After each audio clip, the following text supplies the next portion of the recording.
They were talking among themselves. I could just hear them. We live in some unusual times. Our economy is front and center. Inflation has been a word that, like pandemic, we don't use it a lot, and then all of a sudden it just shows up and everybody's wearing it out. People are nervous. Our kids are getting nervous, and they're not even sure what all those things mean that we're nervous about. But I want you to realize this. God in His Word gave us nearly 800,000 words to describe Himself. And there's not one thing on your list of worries that God can't manage. He can manage every single fear we have. You say, well, Brother O'Malley, what about this or what about that? And I'm just going to say that doesn't make the things that God can't manage. God can manage them all. God introduces Himself to us in two ways. We can walk outside and realize, man did not do that. And we can open His Word and know that He has introduced Himself to us. Just listen to a few selected passages about our God, and against the backdrop of all the nervousness that is happening in our society. Listen to these words. They're not consecutive verses, but they're verses that just put together one theme. Our God is in control, and we don't have to worry. In the beginning, that means there was nothing. You say, well, nothing's something. Nothing's nothing. In the beginning, before there was anything, in the beginning, God. So you tell me whatever you're nervous about, and I'm going to tell you He was here before all of that came up. In the beginning, God created the heaven and the earth. The heavens declare the glory of God, and the firmament showeth forth His handiwork. Day unto day uttereth speech, and night unto night showeth knowledge. There is no speech nor language where their voice is not heard. Know ye that the Lord, He is God. It is He that hath made us, and not we ourselves. We are His people, and the sheep of His pasture. For the Lord thy God is a consuming fire, even a jealous God. For the invisible things of Him from creation of the world are clearly seen, being understood by the things that are made, even His eternal power and Godhead, so that they are without excuse. I am the Lord. There is none else. There is no God beside me. Hast thou not known? Hast thou not heard that the everlasting God, the Lord, the creator of the ends of the earth, fainteth not, neither is weary. There is no searching of His understanding, that thou mayest know that there is none like the Lord our God. The Lord is my strength and my song. He's become my salvation. He is my God, and I will prepare Him an habitation, my Father's God, and I will exalt Him. Who is like Thee, O Lord, unto the gods? Who is like Thee, glorious in holiness, fearful in praises, doing wonders? For who in heaven can be compared unto the Lord? Who among the mighty can be likened unto the Lord? To whom will you liken me and equal me and compare me, that we may be like? For the Lord reigneth. He is clothed with majesty. The Lord is clothed with strength, wherewith He hath girded Himself. The world is established, it cannot be moved. Thy throne is established of old, thou art from everlasting. The Lord on high is mightier than the noise of many waters. Yea, the mighty waves of the sea. The testimonies, Thy testimonies are very sure. Holiness becometh Thy house, O Lord, forever. Whither shall I go from Thy Spirit? And whither shall I flee from Thy presence? If I ascend up into heaven, Thou art there. If I make my bed in hell, behold, Thou art there. If I take the wings of the morning and dwell in the uttermost parts of the sea, even there shall Thy hand lead me, and Thy right hand shall hold me. Remember the former things of old, for I am God. There is none else. and there is none like me, declaring the end from the beginning, and from the ancient times, the things that are not yet done, saying, my counsel shall stand, and I will do my pleasure. Yea, I have spoken it. I will also bring it to pass. I have purposed it. I will also do it. The earth shook. The heavens also dropped at the presence of God. Even Sinai itself moved at the presence of God, the God of Israel. For the Lord your God is God of gods and Lord of lords, a great God, a mighty and terrible, which regardeth not persons, nor taketh reward. He doth execute judgment of the fatherless and the widow, and loveth the stranger, and in giving him food and raiment. Lord, thou hast been our dwelling place in all generations, before the mountains were brought forth, or ever thou hadst formed the earth and the world. For even from everlasting to everlasting thou art God. The Lord descended in the cloud and stood with him there and proclaimed the name of the Lord. And the Lord passed by before him and proclaimed, the Lord God, merciful, gracious, long-suffering, abundant in goodness and truth, keeping mercy for thousands, forgiving iniquity and transgression and sin, and that will by no means clear the guilty, visiting the iniquity of the fathers upon the children and upon the children's children unto the third and fourth generation. And I turned to see the voice that spake with me, and being turned, I saw one like unto the Son of Man, clothed with a garment down to the foot, and girt about the paps with a golden girdle. His head and his hairs were white like wool, as white as snow. His eyes were like flames of fire, and his feet unto fine brass, as if they were burned in a furnace. And his voice as the sound of many waters. And he had in his right hand 7 stars. And out of his mouth went a sharp 2-edged sword. And his countenance was as the sun shineth in his strength. And when I saw him, I fell at his feet as dead. And he laid his right hand upon me, saying, fear not. I am the first and the last. I am he that liveth and was dead. And behold, I am alive forevermore. Amen. And have the keys of hell and death. O Lord, our Lord, how excellent is thy name in all the earth, who hath set thy glory above the heavens. Out of the mouth of babes and sucklings hast thou ordained strength because of thine enemies, that thou mightest still the enemy and the avenger. When I consider the heavens and the works of thy fingers, the moon and the stars which thou hast ordained, what is man that thou art mindful of him?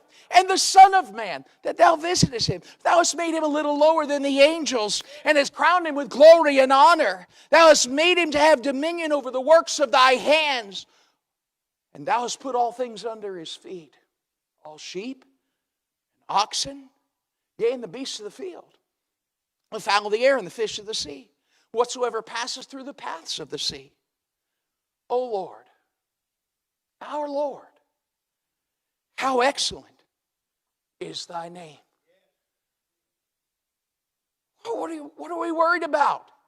You say, well, what did you just read? Everything I could find about God that I could read to you within the time frame that before the Waffle House closes. I've read you everything I could to tell you, do not be fearful about what is happening in this world. God started the clock of humanity, and when the last second ticks off, He'll be God. Brother O'Malley, I get nervous when I listen to the news. Well, quit. So I got to know. No, you don't. It makes you nervous. Remember what you said? Brother O'Malley, I'm afraid. Why? Nearly 800,000 words to tell us you don't have to be afraid.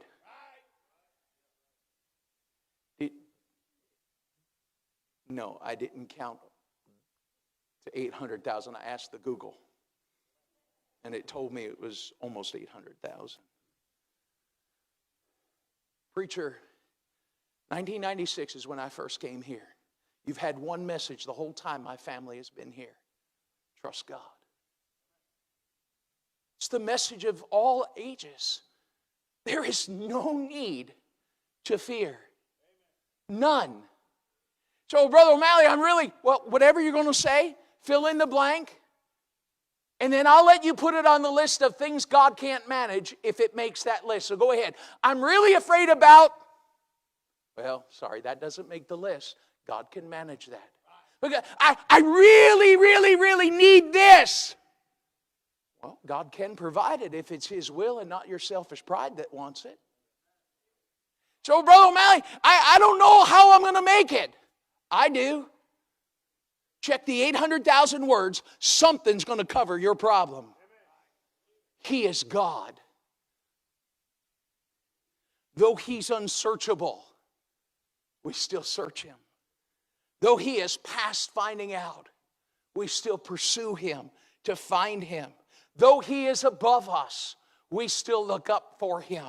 Though He is behind us, we will still turn to see Him. Though He's beyond us, we will still reach, and our grasp is for Him. Though He's unseeable, we still try to see Him. Though He is unimaginable, we still try to imagine Him. Though He is incomparable, we still try to compare Him to all we know. Though He is everywhere present, we still want to be near Him. Though He is the God of whosoever, we believe He's a personal God to us.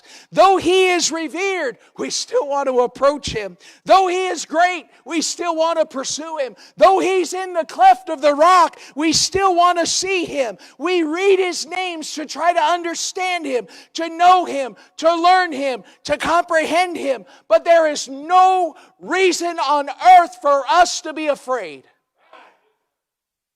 None. Psalm 46. I told you I'd eventually get there.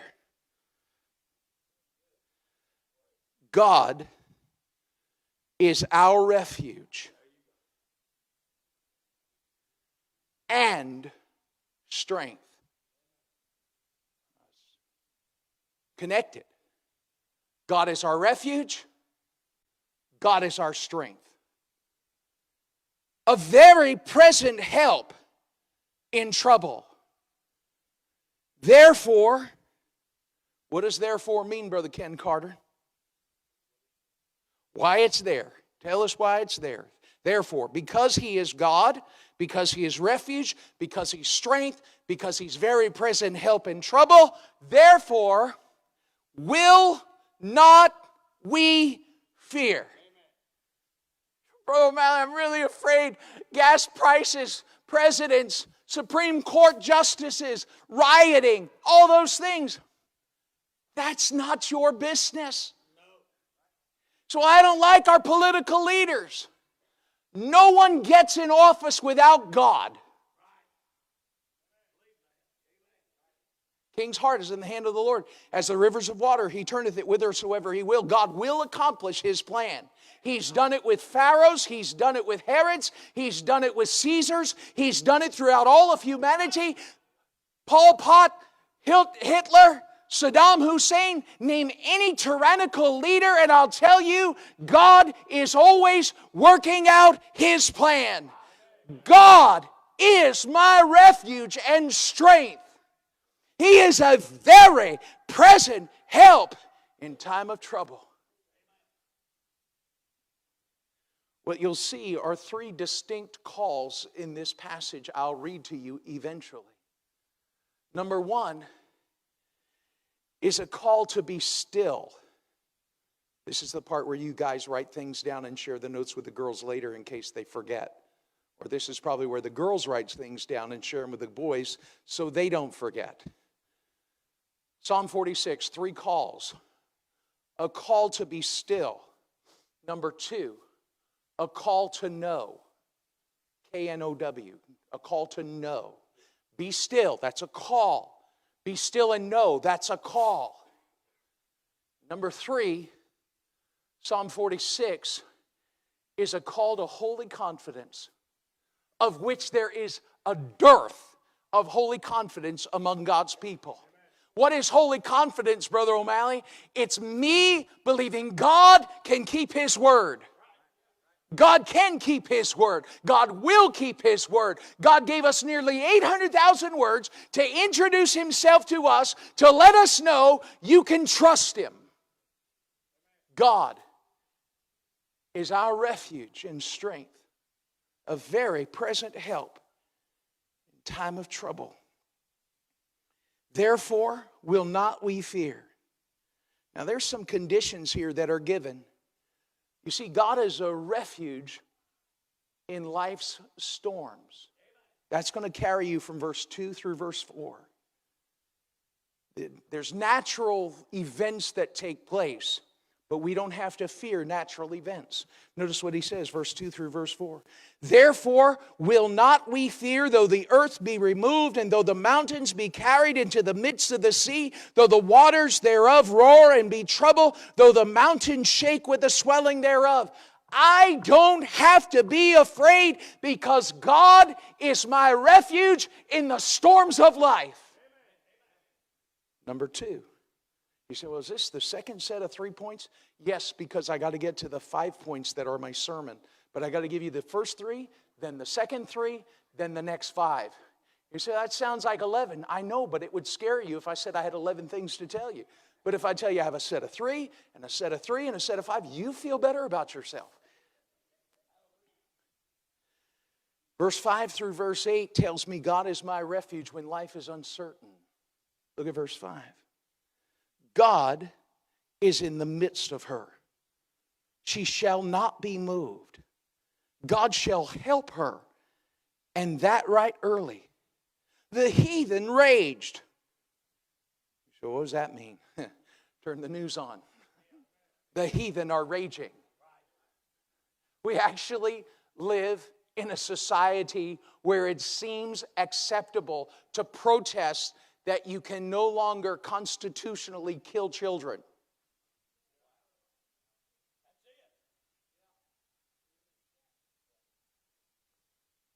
God already established that. We don't even need a constitution. We don't need the Magna Carta.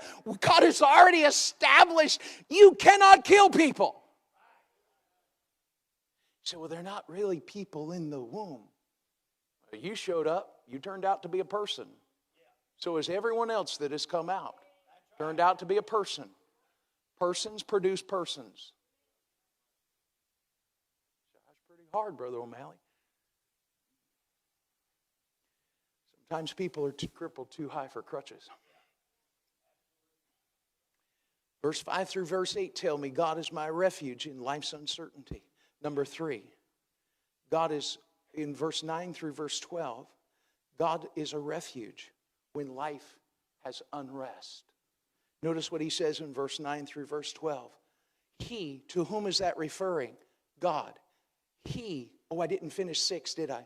Let me go back. I was bothered by a moment by the heathen.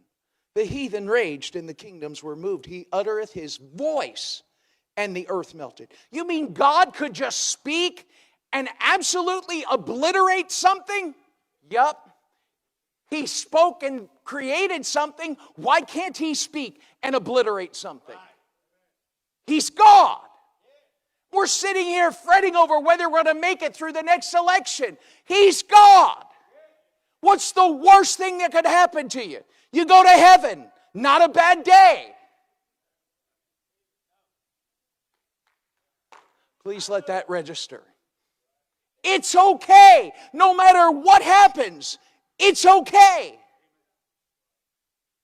I wish this message wasn't so needed, but His. So we're God's people. We don't fret over a thing. Listen to y'all talk. Your kids will tell you you're talking about it. God is a refuge in life's storms, in life's uncertainties, and life's unrest. Let me get to verse 9.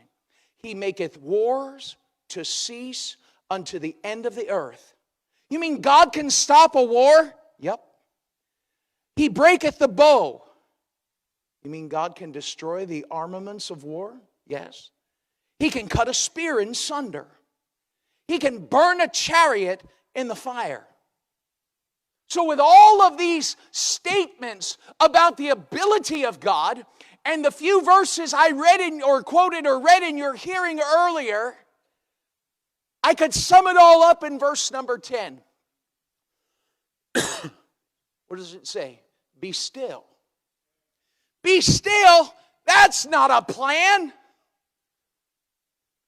Well, I guess if you're running your life, it's not a plan. Be still will never work. When they crossed the Red Sea, when God ended wars, just be still. See the salvation of the Lord. Here's the problem. I took this water so I could drink it and not have. Here's the problem. We feel like we have to do something. Even if we don't have a plan, we just got to do something. That's not God's plan. Here are 5 things I want you to realize in the difficult moments of life. Number 1, and I just read the verse, part of the verse to you. Number 1 is this: God has a plan. Every other point is going to start the same way. God has a. And then to even help you take notes, teenage male specimens, they all start with P. It's going to get really easy for you.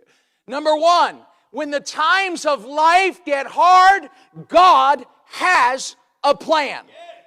You say, well, what is God's plan? I just read you these verses. When I am without defense, my plan is He is God. When I am weak, verse number 1, what's my plan? What's His plan? He is God. Verse 2, when my world is falling apart, what's the plan? He is God. What happens in verse 2 when the world crumbles? What's the plan? The plan is He is God. What about verse 3 when the storms come?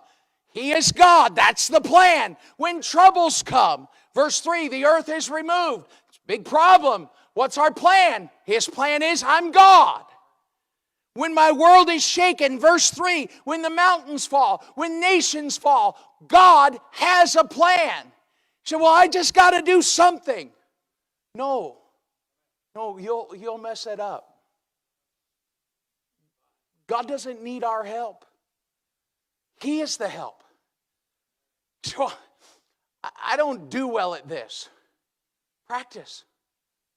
Be still. Say, no. God gave Abraham a promise that he's going to have a kid, and they don't have any kids, so Sarah gets involved, and she helps God out, because you know God always needs help. And what do you get? Well, go ahead and pat your Ishmael on the head.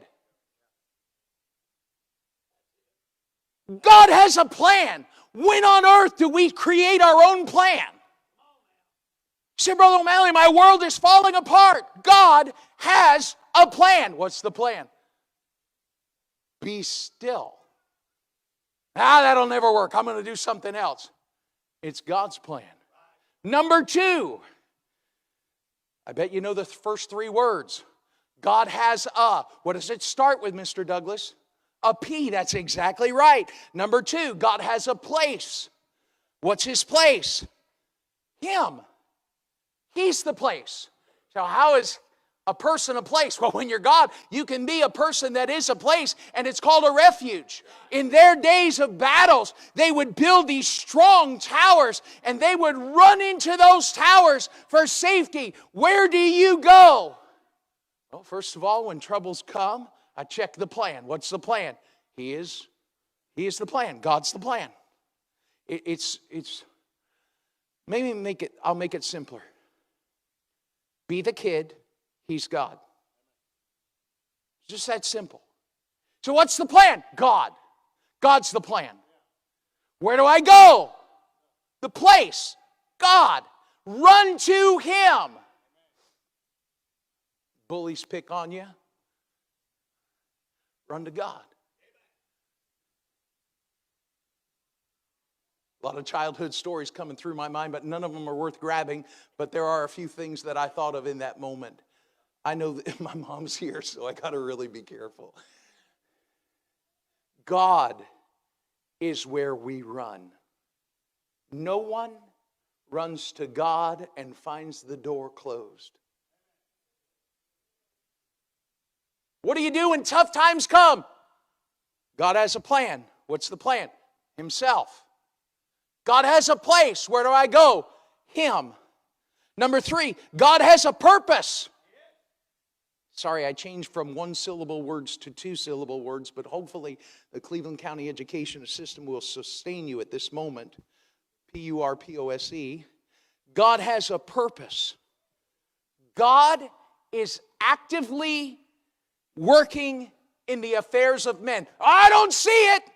You don't have to see it. You just have to be still and know God is the plan. God is the place. God has a purpose. God is not, as the academics would say, some distant deity sitting on the sidelines of humanity, having started this world and watching it become a catastrophic incident.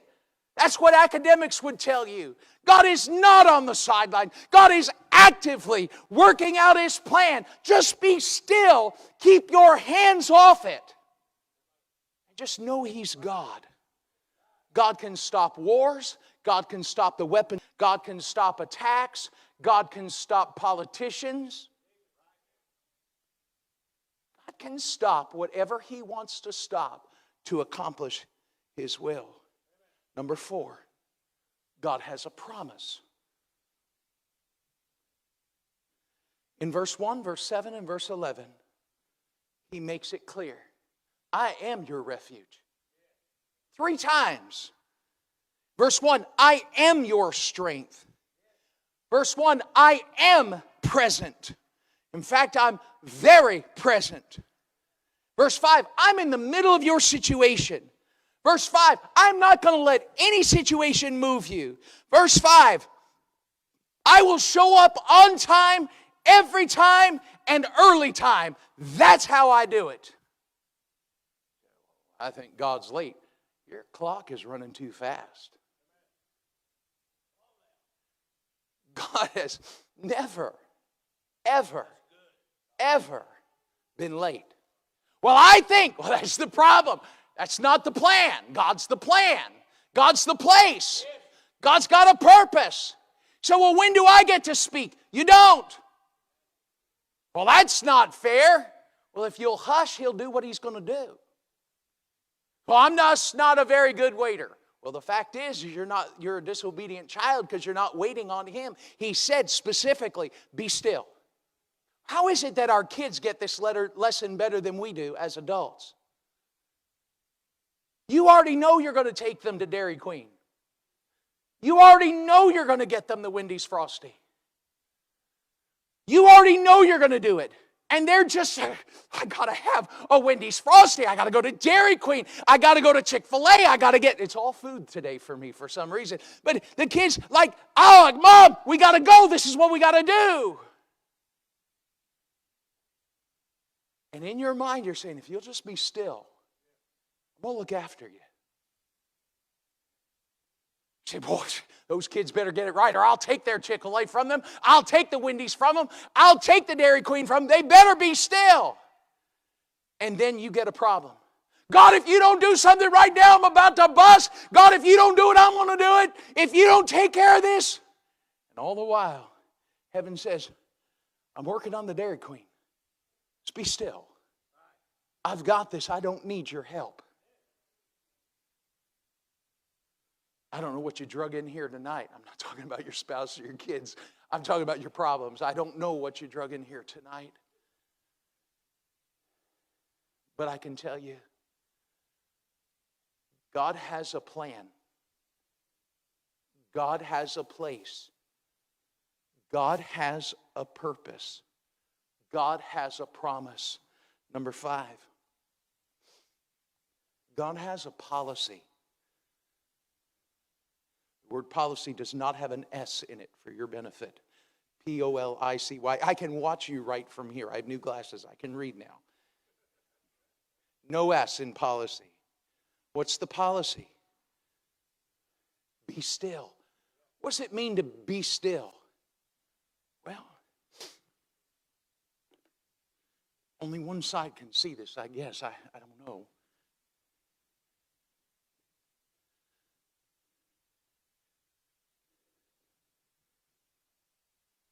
Motionless. Joe Biden's president.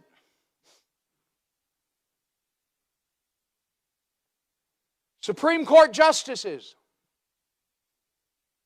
can't fill the gas tank. Can't buy groceries. Family problems.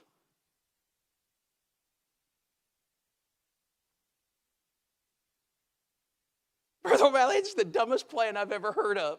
You just sit there. God made the plan. Go with the plan. What's God's policy? You be still. I can't wait on God. I got to do something. Yes, oftentimes action replaces wisdom. In the absence of wisdom, we take action. And then what? Bring your Ishmael in here and show me. Be still. Ken, come help me. I hate to wake you up, but come help me. No, leave your jacket on. I've learned that lesson. You'll have to go back and watch the tape on that one. Wow. It's the day of the peach coat. That's all I've got to say. I've been scarred ever since. No, Brother Ken, no matter what I say to you, don't move. This is why this is your job. I've got this for you, no matter what. If I holler at you, if I say something to you, your job is to just be still. It means motionless, Brother Ken. It means stop your mind and your mouth. Hey, Ken, you've got family problems. Hey, Ken, you got financial problems. Hey, Ken, you got friend problems. Do you have friends? Never mind. Hey, Ken, the world's blowing up around you. Hey, Ken, aren't you paying attention to me? Hey, Ken, there's problems in your life. What's the job? Just be still. Just be still. I got a solution. Hush. You don't have to speak. You just have to be still. You know, this is really hard for some of us who feel like our words will fix anything. But if you're without a defender and you're without defense, just be still and know He is God. It's got to be the hardest part of Christianity. Because we think we got to fix it. And God says, nuh-uh. In Hebrew, I'm sure that works out. But no, you don't have to fix it. You just have to be still. Hey, Ken, you're weak. Just be still. Ken, your world is crumbling. The storms are coming in. Just be still. When the mountains are falling and the nations fall, just be still. You know what kind of friend I could be to Ken? Is not try to stir his pot. But when he's being still, I just come up here and just be still with him. Why? We've got best seats in the house for God's plan to work. So we're just going to look. Where's it coming from? Door number 1, door number 2, door number 3, or door number 4. His plan is coming. I don't have to worry about a thing. say, well, how's it going to get here? Not my job. God knows my address. He's never had a missed delivery. So, Brother O'Malley, it's going to be really hard. I know. Be still. Brother O'Malley, I don't know that that'll work for me. It might work for your theology. It might work for your faith. But that won't work for me. You're a liar. There's probably a nicer way to say that, but I couldn't think of it in the time I have left. It will work for you. Just be still. Second thing you're supposed to do, God's policy, know. Know what? He's God. All those verses I read to you earlier, those were for your benefit to realize at this moment in the message, He's God. He fixes stuff. He fixes stuff we bust. He makes things better. He works out His plan. So I don't know if I like the policy. We're not here to take your comment on the policy. We're here to just simply say, that's our job. So when you have a friend going through a problem, don't go agitate them with all of your comments and advice. Just sit with them in that space of faith, and say, it's sometimes hard to sit by yourself and wait for God to work. I'm going to sit here with you till God works. And I'm not going to agitate your fear. And I'm not going to give you John O'Malley's 10 steps to fixing your problems. I'm just going to simply say, you're going to be still, I'll be still. Now,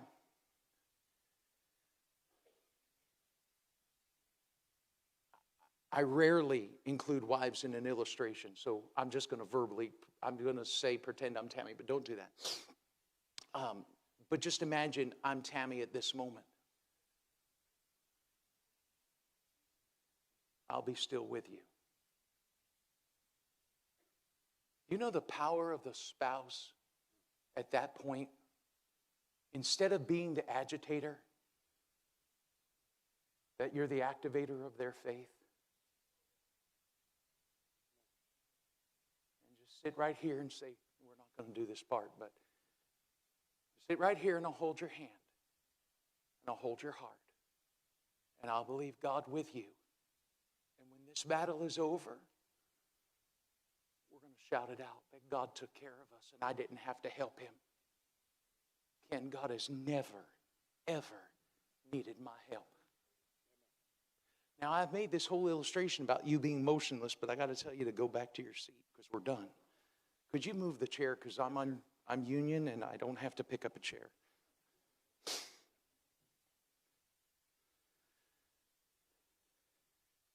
Be still. Sounds like silence. Looks like rest. Seems like doing nothing. And feels like waiting. Be still means more listening than speaking. And be still won't make sense to the world, your enemies, your spouse. It means more thinking and less speaking. More faith, less fear. More waiting without worry. It means more trusting without being terrified. Be still means I know He's God and He can do it better without me. He can do it bigger without me. He can do it beyond whatever I could do, and He could do more without me. Faith Baptist Church, we've never been shy at altar calls.